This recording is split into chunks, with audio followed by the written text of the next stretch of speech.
श्रीभगवानुवाच इमं विवस्वते योगं प्रोक्तं वाहनमव्ययं विवस्वान्मनवे प्राह मनुरिक्ष्वाकवे ब्रवीत् एवं परम्परा प्राप्तिम् इमं राजर्षयो विदुः सः कालेनेह महता योगो नष्टः परन्तपः स एवां यमया तेद्य योगो नष्टः पुरन्तप भक्तोऽसि मे सखा चेति रहस्यं ह्योतदुत्तमम् अर्जुन उवाच अपरं भवतो जन्म परं जन्म विवस्वतः कथमेतद्विजानीयां त्वमादौ प्रोक्तवानिति श्रीभगवानुवाच बहुनीति मे व्यतीतानि जानामि तव चार्जुन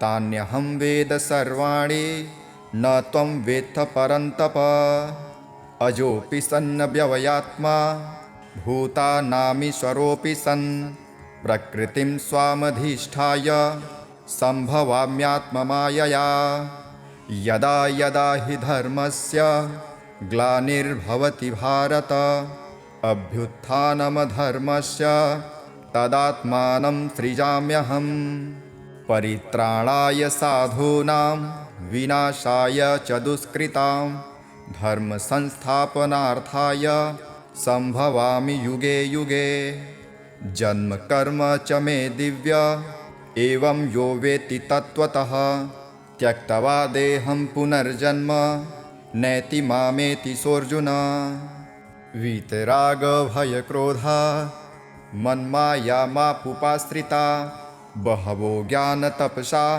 पूता मद्भावमागताः ये यथा मां प्रपद्यन्ते तांस्तथैव भजाम्यहं मम वात्मानुवर्तन्ते मनुष्याः पार्थ सर्वशः काङ्गच्छन्तः कर्मणां सिद्धिं यजन्तः इह देवता क्षिप्रं हि मानुषे लोके सिद्धिर्भवति कर्मजा चतुर्वर्ण्यं मया सृष्टं गुणकर्म विभागशः तस्य कर्तारमपि मां वृद्धकर्तारमव्ययम् न मां कर्माणि लिम्पन्ते न मे कर्मफले स्पृहा इति मां योऽभिजानाति कर्मभिर्न स बध्यते एवं ज्ञात्वा कृतं कर्म पूर्वैरपि मुमुक्षुभिः कुरु कर्मैव तस्मात् त्वं पूर्वै पूर्वतरं कृतं किं कर्मेति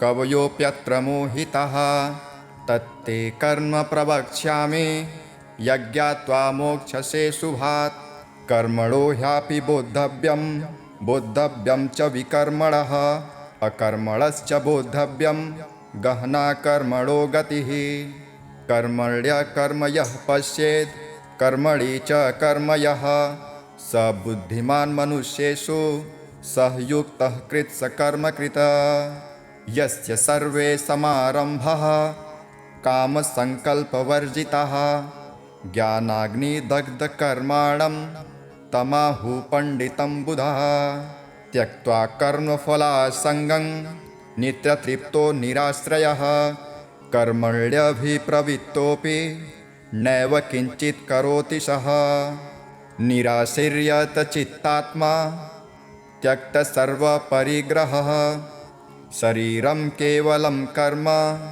कुर्वन्नाप्नोति किल्बिषम् यदृच्छालाभसन्तुष्टो द्वन्द्वातीतो विमत्सरः समः सिद्धावसिद्धौ च कृत्वापि न निबध्यते गतसङ्गस्य मुक्तस्य ज्ञानावस्थितचेतसः यज्ञायाचरतः कर्मः समग्रं प्रविलीयते ब्रह्मापर्णं ब्रह्म हवे ब्रह्मग्रो ब्रह्मणाहुतं ब्रह्मेव तेन गन्तव्यं ब्रह्मकर्म समाधिना दैवमेवापरे योग्यं योगिनः पर्युपासते ब्रह्माज्ञावर्परे यज्ञं यज्ञेनैवोपजुह्यति श्रोतादीनीन्द्रियाण्यन्ये संयमाग्निषु जुह्यति शब्दादीन् विषयानन्य इन्द्रियाग्निषु जुह्वति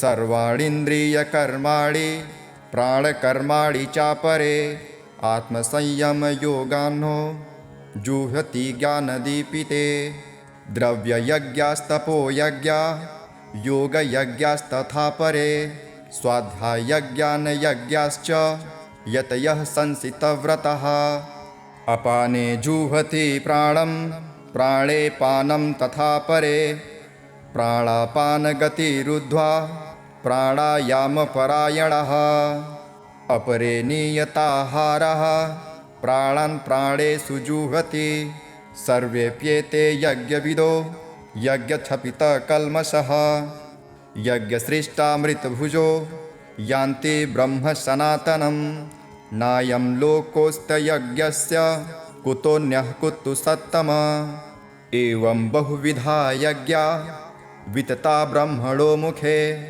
कर्मजान्विद्धि तान् सर्वान् नैवं ज्ञात्वा विमोक्षसे श्रेयान् द्रव्यमयाद्यज्ञा ज्ञानज्ञः परन्तप सर्वं कर्माखिलं पार्थ ज्ञाने परिसमाप्यते तद्विद्धि प्राणिपातेन परिप्रश्नेन सेवया उपदेश्यन्ति ते ज्ञानं ज्ञानिनस्तस्त्वदर्शिनः यज्ञात्वा न पुनर्मोहमेवं याज्ञसि पाण्डव येन भूतान्यशेषेण तक्षस्यान्मन्यथो मयि अपि चेदसि पापेभ्यः सर्वेभ्यः पापकृत्तमः सर्वं ज्ञानप्लवेनैव वृजनं सन्तरिष्यसि यथैधांसि समृद्धोऽग्निः भस्मैसात् कुरुतेऽर्जुनः ज्ञानाग्निः सर्वकर्माणि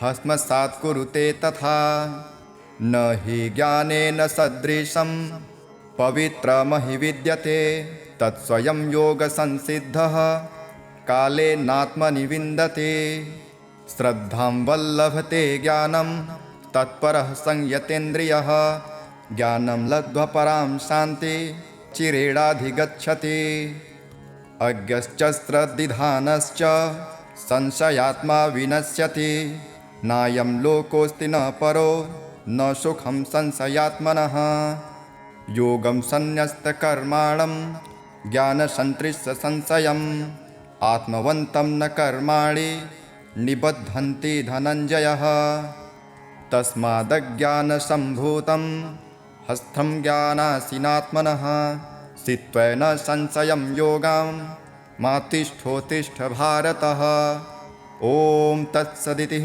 श्रीमद्भगवद्गीतासूपनिषत्सु ब्रह्मविद्यायां योगशास्त्रे श्रीकृष्ण अर्जुन संवादे दिव्यज्ञानयोगो नाम चतुर्थोऽध्यायः। हरिः ओम्। श्रीभगवानुवाच मय्यासक्तमनः पार्थ योगं युज्यन्मदाश्रयः असंशयसमग्रं मा यथा याज्ञसिति शृणु ज्ञानं तेऽहं सविज्ञानमिदं वक्ष्याम्यशेषतः यज्ञात्वा नेह भूयो नज्ञ ज्ञातव्यमवशिष्यते मनुष्याणां सहस्रेषु कच्चिद्यत्तति सिद्धये यततामपि सिद्धानां कञ्चिन्मा वेत्ति तत्त्वतः भूमिरापो नलो वायुः खङ्मनो बुद्धिरेव च अहङ्कार इति यं मे भिन्ना प्राकृतिरष्टधा अपरेयमितस्तज्ञा प्रकृतिं वृद्धि मे परां जीवभूता महाबाहो ययेदं धार्यते जगत् एतद्योनीनि भूतानि सर्वाणीत्युपधारय अहङ्कृत्सन्न्यस्य जगतः प्रभव प्रलयस्तथा मत्तः परतरं नान्यत् किञ्चिदस्ति धनञ्जयः मयि सर्वमिदं प्रोक्तं सूत्रे मणिगणा इव रसोऽहमप्सु कौन्तेय प्रभास्मि शशिसूर्ययोः प्रणवः सर्ववेदेषु शब्दः खे पौरुषं ऋषि पुण्यो गन्धः पृथिव्यां च तेजस्यास्मि विभावसौ जीवनं सर्वभूतेषु तपश्चास्मि तपस्विषु बीजं मा सर्वभूतानां वृद्धि पार्थ सनातनं बुद्धिर्बुद्धिमतामस्मि तेजस्तेजस्विनामहम् बलं बलवतां चाहं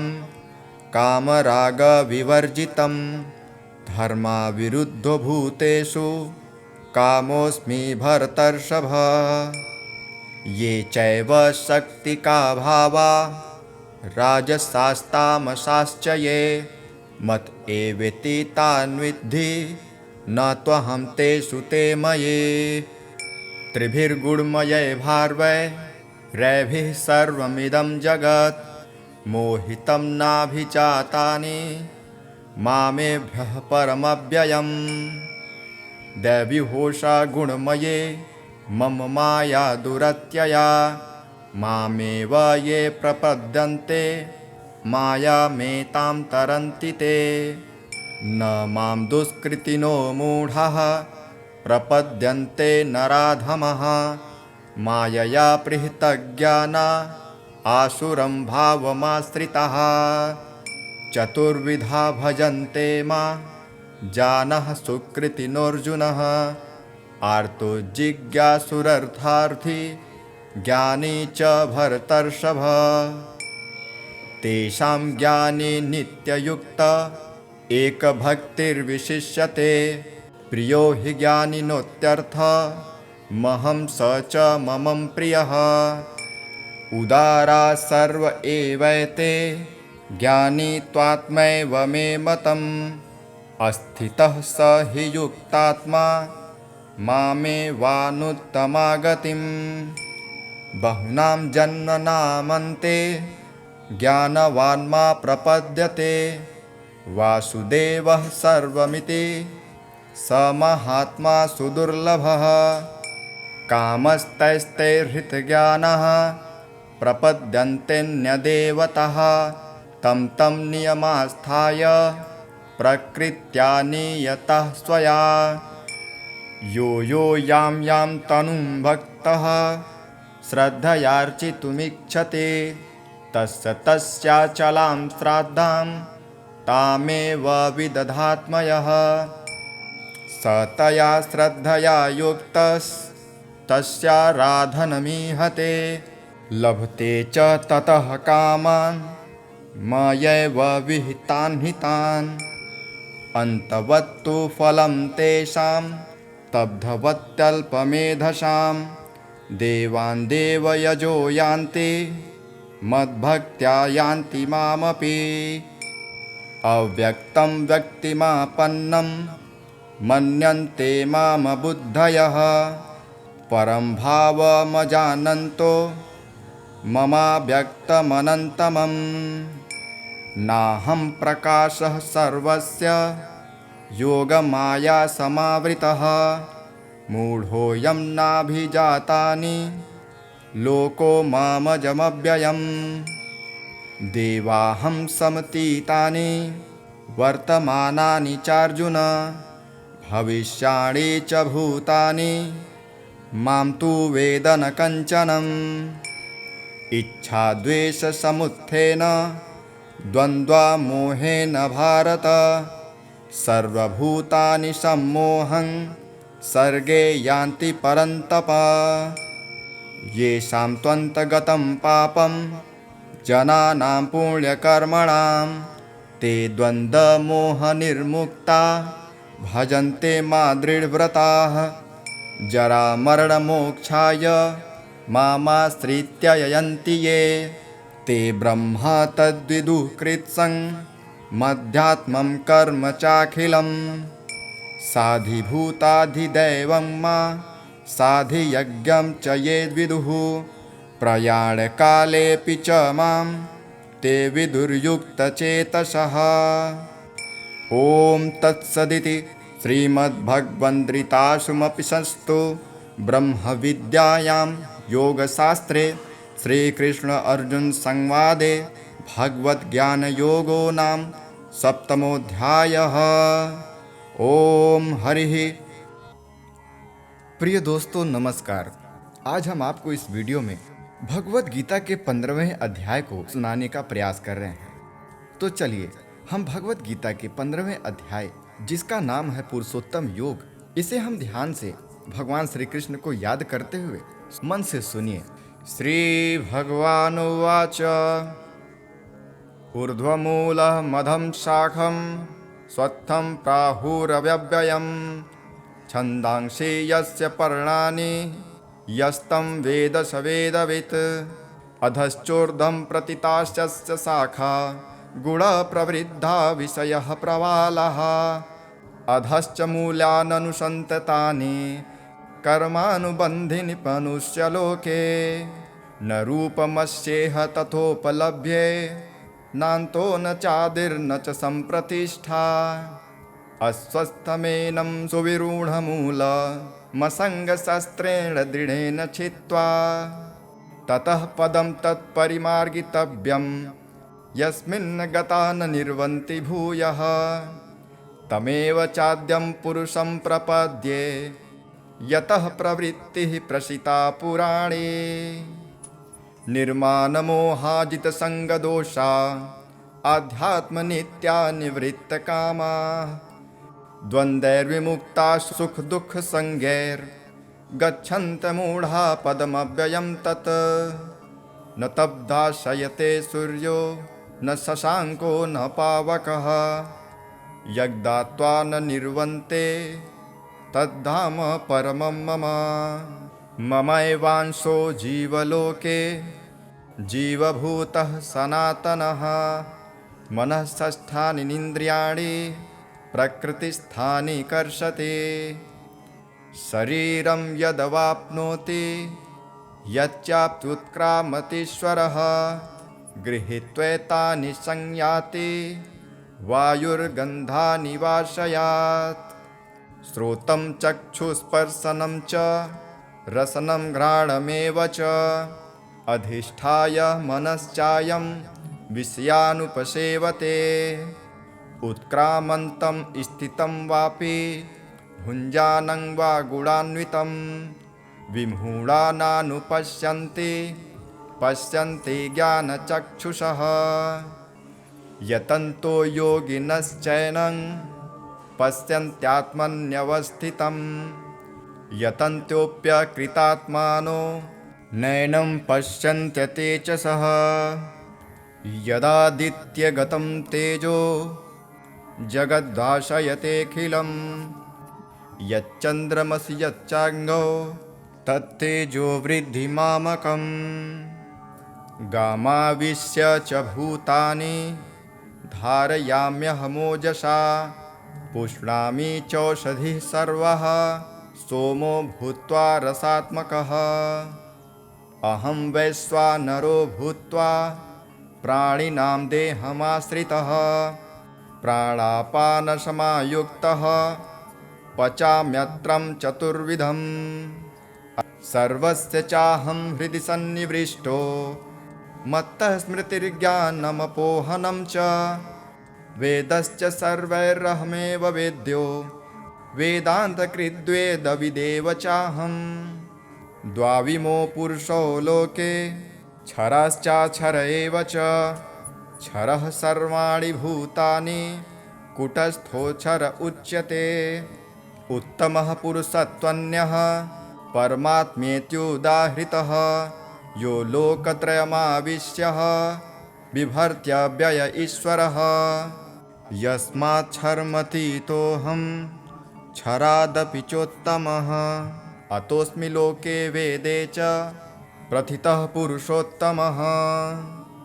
यो मामेवमसम्मूढो जानाति पुरुषोत्तमं स सर्वविद् मां सर्वभावेन भारत इति गुह्यतमं शास्त्रमिदमुक्तं मया नघम् एतद्बुद्ध्वा बुद्धिमान् स यात्कृत्कृत्यस्य भारत।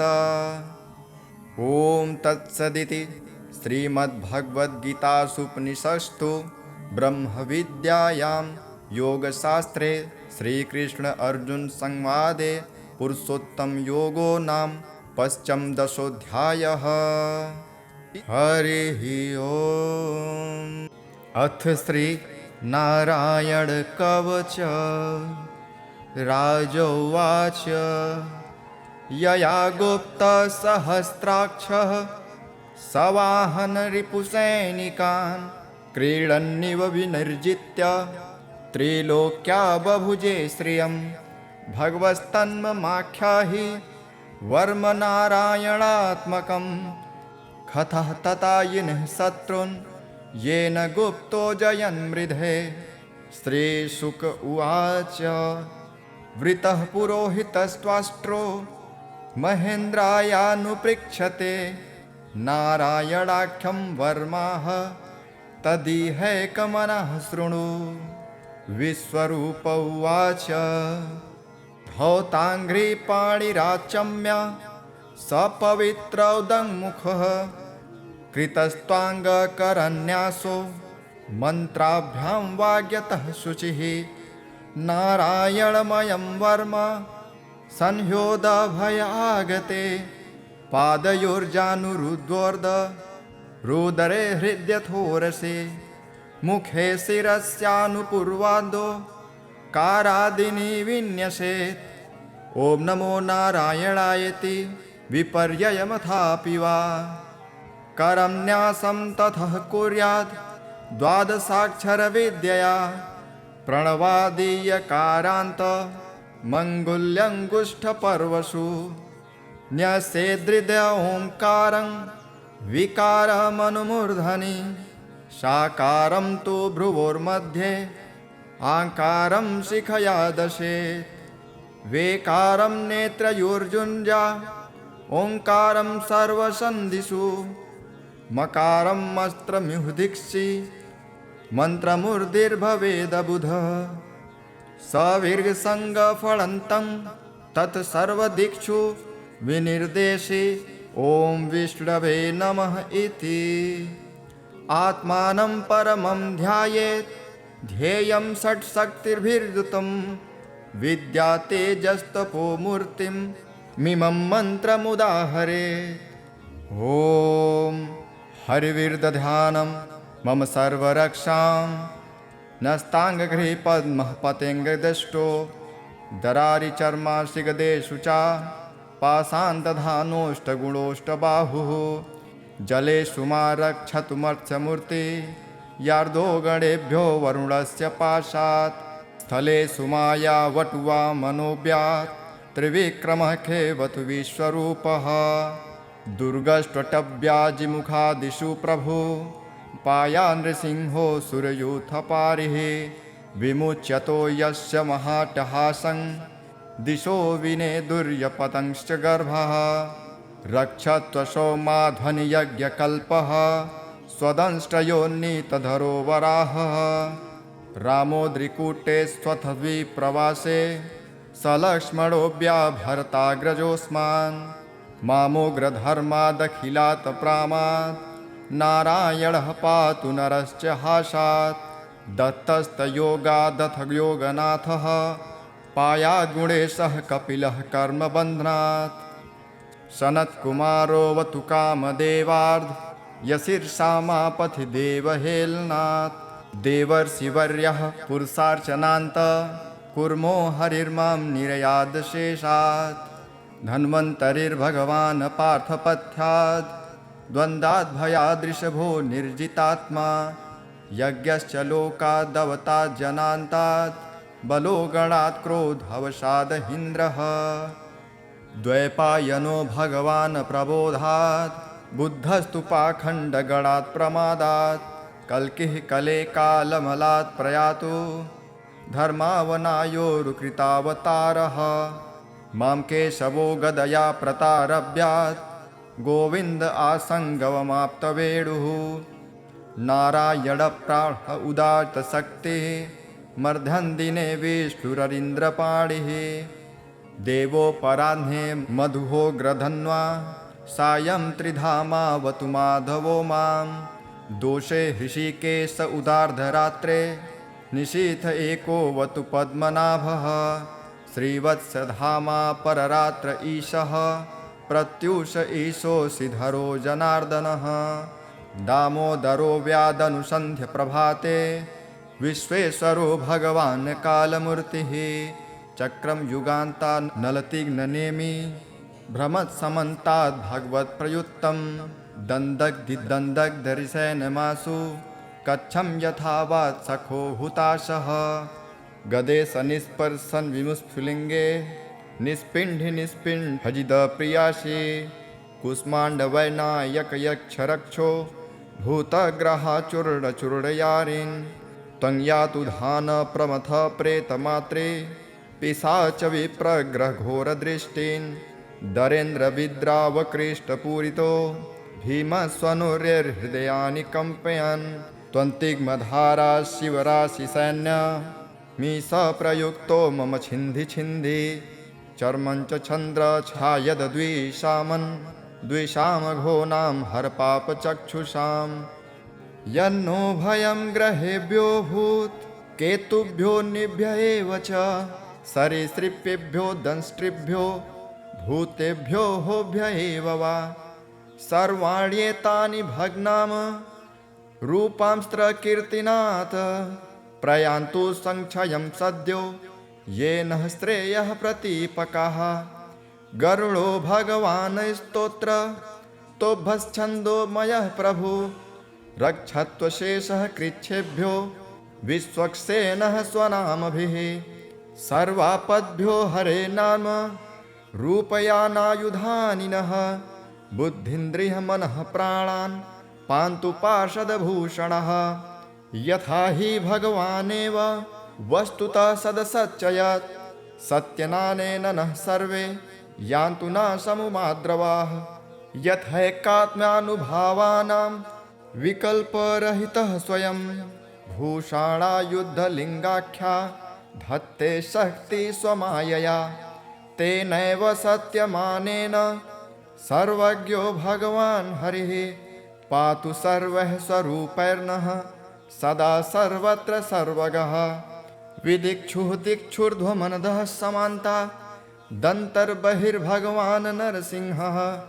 प्रहापयां लोकभयं स्वनेन ग्रहस्थसमस्ततेजः मघवन्निदमाख्यातं वर्मनारायणात्मकं विजयस्य जसाञ्जेन दंशितोऽसुरयूथपान् एतद्धारयमाणस्तु यं यं पश्यति चक्षुषा पदावां संस्पृशे सद्यः साध्वसात् स विमुच्यते न कुतश्चित् भयं तस्य विद्याधारयतो भवेत् राजदस्युग्रहादिभ्यो व्याघ्रादिभ्यश्च कर्हिचित् इमां विद्या पुरा कश्चित् कौशिको धारयन् द्विजः योगधारणयां स्वाङ्गं जाह्वस मरुधन्वनि तस्योपरि विमानेन गन्धर्वपतिरेकदा ययौ चित्ररथः स्त्रीर्भिः वृतो यत्र द्विजक्षयः गगनान्यपततः सद्यः स विमानो हवाक्स्थिरः स वालखिल्यवचनां दस्थिन्यादाय विस्मितः प्राच्यस्य प्राचि सरस्वत्यां स्नात्वा धाम स्वमन्वगात् श्रीशुक उवाच यः इदं शृणुयात् काले यो धारयति चादृतः नं नमस्यन्ति भूतानि मुच्यते सर्वतो भयात् एतां विद्यामधिगतो विश्वरूपाश्च कृतुः त्रैलोक्यलक्ष्मी बुभुजे विनिर्जित्य मृधेशुरान् इति श्रीनारायणकवचं सम्पूर्णम्। गजेन्द्रमोक्ष श्रीशुक उवाच एवं व्यवसितो बुद्ध्या समाधाय मनोहृदि जजाप परमं जाप्यं प्राग्जन्मन्यनुशिक्षितम् श्रीगजेन्द्र उवाच। ॐ नमो भगवते तस्मै यत् एतच्चिदात्मकं पुरुषायादिबीजाय परेशायाभिधीमहि। यस्मिन्निदं यतश्चेदं येनेदं य इदं स्वयं योऽस्मात् परस्मात् परस्तं प्रपद्ये स्वयंभुवम्। यः स्वात्मनिदं निजमार्ययार्पितं क्वचिद्विभातं क्वच तत्तिरोहितम्। अविद्ददृक्साक्षभुजं तदीक्षते स आत्ममूलोऽवतमात् परात्परः। कालेन पञ्चत्वमितेषु कृत्स्नसो लोकेषु पालेषु च सर्वहेतुषु। तमस्तदासीदगहनं गभीरं यस्तस्य पारे विभिराजते विभुः। न यस्य देवा ऋषयः पदं विदुर्जन्तुः पुनः कोऽर्हति गन्तुमीरितुम्। यथा नटश्चाकृतिभिर्विचेष्टतो दूरत्ययानुक्रमणः समावतु। दिग्दृक्षयो यस्य पदं सुमङ्गलं विमुक्तसङ्गा मुनयः सुसाधवः। चरन्त्यलोकव्रतमं व्रणं वने भूतात्मभूता सुहृदः समे गतिः। न विद्यते यस्य न जन्म कर्म वा न नामरूपे गुणदोष एव वा। तथापि लोकाप्ययसम्भवाय यः स्वमायया तान्यनुकालमृच्छते तस्मै नमः परेशाय ब्रह्मणे नन्यशक्तये। अरूपायोरुरूपाय नम आश्चर्यकर्मणे। नम आत्मप्रदीपाय साक्षिणे परमात्मने।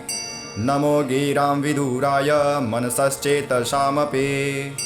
सत्त्वेन प्रतिलभ्याय नैष्कर्म्येण विपश्चिता। नमः कैवल्यनाथाय निर्वाणसुखसंविदे। नमः शान्ताय घोराय मूढाय गुणधर्मिणे। निर्विशेषाय साम्याय नमो ज्ञानघनाय च। क्षेत्रज्ञाय नमस्तुभ्यं सर्वाध्यक्षाय साक्षिणे। पुरुषायात्ममूलाय मूलप्रकृतये नमः। सर्वेन्द्रियगुणद्रष्टे सर्वप्रत्ययहेतवे। असताक्षाय युक्ताय सदाभासाय ते नमः।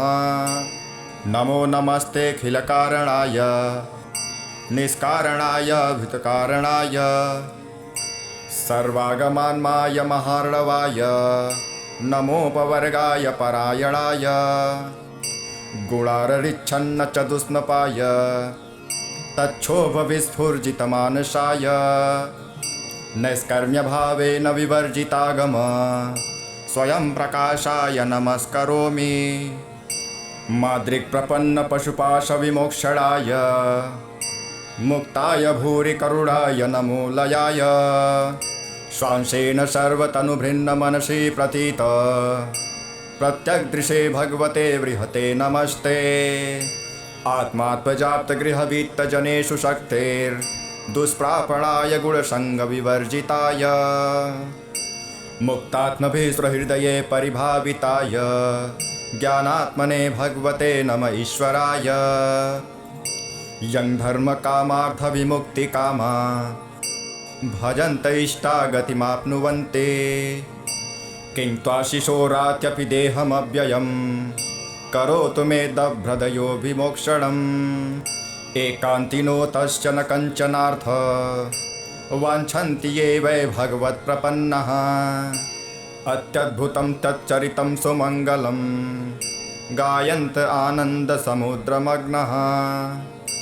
तमक्षरं ब्रह्म परं परेशमव्यक्तमाध्यात्मिकयोगगम्यम्। अतीन्द्रियं सूक्ष्ममिवातिदूर मनन्तमाद्यं परिपूर्णमीडे। यस्य ब्रह्मादयो देवा वेदा लोकाश्चराचरः। नामरूपविभेदेन हल्व्या च कलया कृतः।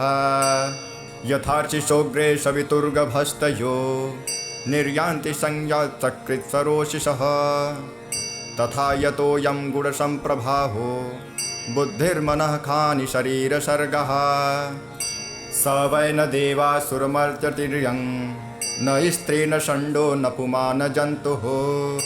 नायं गुणः कर्म न सन्न चासन् निषेधशेषो जयताश देशः जिजीविषे नाहमिहामुयाके मन्तर्बहिश्चावृतये भयोन्याः इच्छामि कालेन्नयस्य विप्लव तस्यात्मलोकावरणस्य मोक्षम् सोऽहं विश्वं सृजं विश्वं विश्ववेदसं विश्वात्मा मनजं ब्रह्म प्रणतोऽस्मि परं पदम् योगरन्धितकर्माणो हृदि योगविभाविते योगिनोऽयं प्रपश्यन्ति योगेशं तं नमोऽस्म्यहम् नमो नमस्तुभ्यमस ह्यवेग शक्तित्रयायाखिलधिगुणाय प्रपन्नपालाय दुरन्तशक्तये कदित्रियाणामनवाप्नवर्तने नायं वेदसमात्मानं यक्षत्याहं धिया हतं तं दुरत्ययमाहात्म्यं भगवन्तमितोऽस्म्यहम् श्रीव्यासकृतपितृस्तोत्रम् जाबालिरुवाच गुरुन्वद्महाभाग वेदव्यास जगद्गुरु गुरुणां तारतम्यञ्च कस्मात् किं फलमुच्यते व्यास उवाच माता पिता गुरुश्रेयान् ज्येष्ठभ्राता पितामहः श्वशुरो मातुलश्चैव तथा मातामहः स्मृतः पितुः ज्येष्ठः कनिष्ठश्च भ्राता ज्येष्ठा निजस्वसा पितुः स्वसा जनन्याश्च स्वसा गुरुजना स्मृतः पत्न्यः पितामहादीनां तथैव गुरुवः स्मृतः एतुषु हि पिता श्रेयान् गुरुरेव महागुरुः पिता धर्मः पिता स्वर्गः पिता हि परमं तपः पितरि प्रीतिमापन्ने प्रीयन्ते सर्वदेवताः पित्रर्थे पुण्यकर्माणि कुर्यात् सर्वाणि सत्सुतः तेनाननुमतोऽप्येवं कुर्वन्नेवावसीदति यत्नातु पितरं यस्तु क्रियत्पुण्यं च कारयेत् स तप्तपुण्यफलं कोटि गुणमाप्नोत्यसंशयः शृण्वक्षेः पितुस्तोत्रं विष्णवे ब्रह्मणोदितं नाभिपद्मोद्भवं येन तुष्टाव पितरं सतम् श्रीरुचिकृतपितृस्तोत्रम् रुचिरुवाच अर्चितानाममूर्तानां पितॄणां दिव्यतेजसां नमस्यामि सदा तेषां ध्यानिनां दिव्यचक्षुषाम् इन्द्रादीनां च नेतारो दक्षमारीचयोस्तथा सप्तर्षीणां तथान्येषां तां नमस्यामि कामदां मन्वादीनां मुनीन्द्राणां सूर्याचन्द्रमसोस्तथा ता नमस्याम्यहं सर्वान् पितॄनप्सु दधावपि नक्षत्राणां ग्रहाणां च वायज्ञोर्नभसस्तथा द्यावापृथिभ्योस्तथा ता नमस्यामि कृताञ्जलि देवर्षीणां जनिन्त्रिश्च सर्वलोकनमस्कृताम् अक्षयस्य सदा दात्रीं नमस्याहं कृताञ्जलिः प्रजापते कश्यपाय सोमाय वरुणाय च योगेश्वरेभ्यश्च सदा नमस्यामि कृताञ्जलिः नमो गणेभ्यः सप्तभ्यस्तथा लोकेषु सप्तसु स्वयंभुवे नमस्यामि ब्रह्मणे योगचक्षुषे सोमाधारानपि त्रिगणान् योगमूर्तिधरास्तथा नमस्यामि सदा सोमं पितरं जागतामहम् अग्निरूपांस्तथैवान्यान् नमस्यामि प्रीतानहम् अग्निसोममयं विश्वं यत् एतदशेषतः ये तु तेजसि ये चैते सोमसूर्याग्निमूर्तयः जगत्स्वरूपिणश्चैव तथा ब्रह्मस्वरूपिणः तेभ्योऽखिलेभ्यो योगिभ्यः पितृभ्यः यतमानसः नमो नमो नमस्ते मे प्रसीदन्तु स्वधाभुजः। श्रीब्रह्माकृतं पितृस्तोत्रम्। ब्रह्मोवाच ॐ नमः पित्रे जन्मदात्रे सर्वदेवमयाय च सुखदाय प्रसन्नाय सुप्रीताय महात्मने सर्वज्ञस्वरूपाय स्वर्गाय परमेष्ठिने सर्वतीर्थावलोकाय करुणासागराय च नमः सदाशुतोषाय शिवरूपाय ते नमः सदापराधक्षम्मिणे सुखाय सुखदाय च दुर्लभं मानुषमेदं ये लब्धं मया वपुः संभावनीयं धर्मार्थे तस्मै पित्रे नमो नमः। तीर्थं स्नानं तपोहोम जयादितस्य दर्शनं महागुरोश्च गुरुवे तस्मै पित्रे नमो नमः। यस्य प्रणामस्तत्त्वान् कोटिशः पितृतर्पणम् अश्वमेधशतैस्तुल्यं तस्मै पित्रे नमो नमः।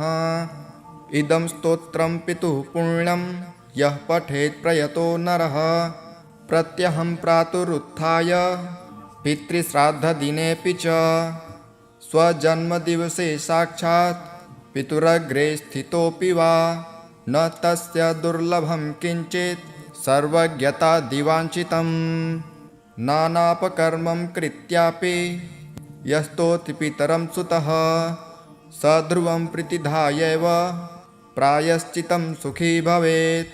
पितुः प्रीतिकरो नित्यं सर्वकर्माणि यथार्हति।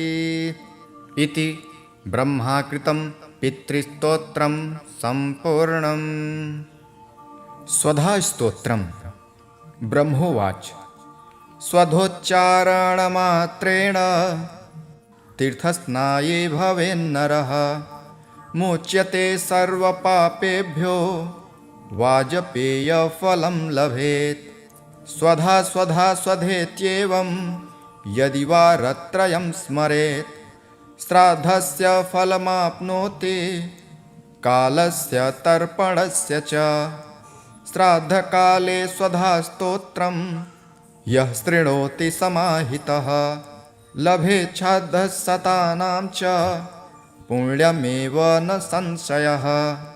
स्वधा स्वधा स्वधेत्येवं त्रिसन्ध्यं यः पठेन्नरः प्रियां विनीतां स लभेत् स्वाध्वीं पुत्रं गुणान्वितं। पितॄणां प्राणतुल्यां त्वं द्विजजीवनरूपिणी श्राद्धाधिष्ठात्री देवी च श्राद्धादीनां फलप्रदा। बहिर्गच्छ मन्मनसः पितॄणां तुष्टिहेतवे सम्प्रीतये द्विजातीनां गृहीणां वृद्धिहेतवे। नित्या त्वं नित्यस्वरूपासि गुणरूपासि सुव्रते आविर्भावस्थिरो भावः सृष्टो च प्रलये तव। ॐ स्वस्तिश्च नमः स्वाहा स्वधा त्वं दक्षिणा तथा निरूपिताश्चतुर्देवे षट्प्रशस्ताश्च कर्मिणां पुरासिस्त्वं स्वधा गोपी गोलोके राधिका सखी। घृतोरसि स्वधात्मानं कृतं तेन स्वधा स्मृता इत्येव मुक्ताश ब्रह्मा ब्रह्मलोके च संसदि। तस्थौ च सहसा सद्यः स्वधा साविर्बभूवः तदा प्रीतिभ्यः प्रददौ तामेव कमलाननां। तां सम्प्राप्य ययुस्ते च पितरश्च प्रहर्षिता। स्वधास्तोत्रमिदं पुण्यं यः शृणोति समाहितः सः स्नातः सर्वतीर्थेषु वेदपाठफलं लभेत्। इति ब्रह्मवैवर्तमहापुराणे प्रकृतिखण्डे ब्रह्माकृतं स्वधास्तोत्रं सम्पूर्णम्।